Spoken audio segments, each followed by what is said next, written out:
Bonne journée, mesdames, messieurs. Voici les faits saillants d'octobre 2008.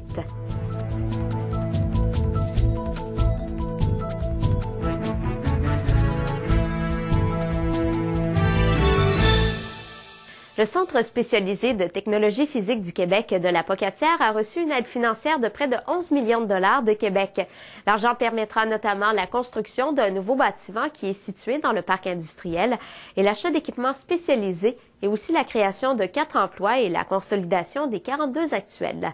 Le Centre participe à l'élaboration et la réalisation de projets d'innovation technologique, à l'implantation de technologies nouvelles et à leur diffusion. Tout le secteur entourant le centre de congrès et d'exposition de Lévis sera en effervescence au cours des prochaines années. C'est que la société immobilière Site doit entamer en 2009 la construction de commerces et appartements. Le projet de quartier Nicéo Lévis-Centre est évalué à 200 millions de dollars si on inclut les coûts de construction du complexe du centre de congrès. Le nouveau Centre des sciences de Lévis pourrait entrer en construction à l'automne prochain si le gouvernement octroie le financement nécessaire au printemps. Une fois construit, le projet évalué à 50 millions de dollars s'étendra sur une surface de 8 800 mètres carrés de surface divisée en 5 zones. L'arrivée du Centre des sciences à Lévis générera 788 emplois pendant la construction et 180 emplois une fois construit.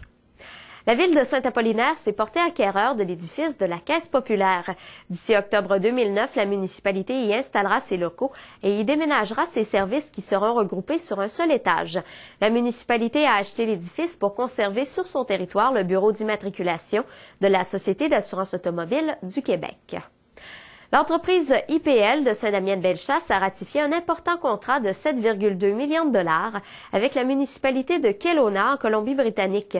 L'usine de Saint-Damien produira plus de 157 000 bacs roulants d'une capacité de 120 litres à 360 litres qui seront utilisés pour la collecte de déchets, des déchets organiques et des matières recyclables. La livraison des bacs devrait débuter en janvier prochain pour se terminer en avril 2009. Les industriels du bois de Chaudière-Appalaches ont maintenant accès à un nouvel outil qui leur permettra d'améliorer leurs connaissances dans l'utilisation, la transformation et le traitement du bois. Le consortium Innovation permettra de créer des liens entre les 6 centres collégiaux de transfert de technologie du Québec et les industries de la 2e et 3e transformation du bois de Chaudière-Appalaches, les CCTT, pourront conseiller les entreprises de la région en apportant des solutions pour améliorer leur chaîne de production et aussi les appuiera dans leurs efforts de recherche et d'innovation.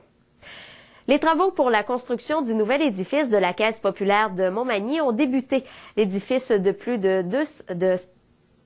31 000 pieds carrés comportera 2 étages et un sous-sol et 150 places de stationnement extérieur seront aménagées pour desservir la clientèle.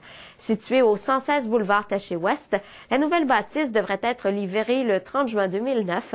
Le déménagement complet sera complété quant à lui à l'automne 2009. Voilà ce qui complète ce récapitulatif d'octobre 2008.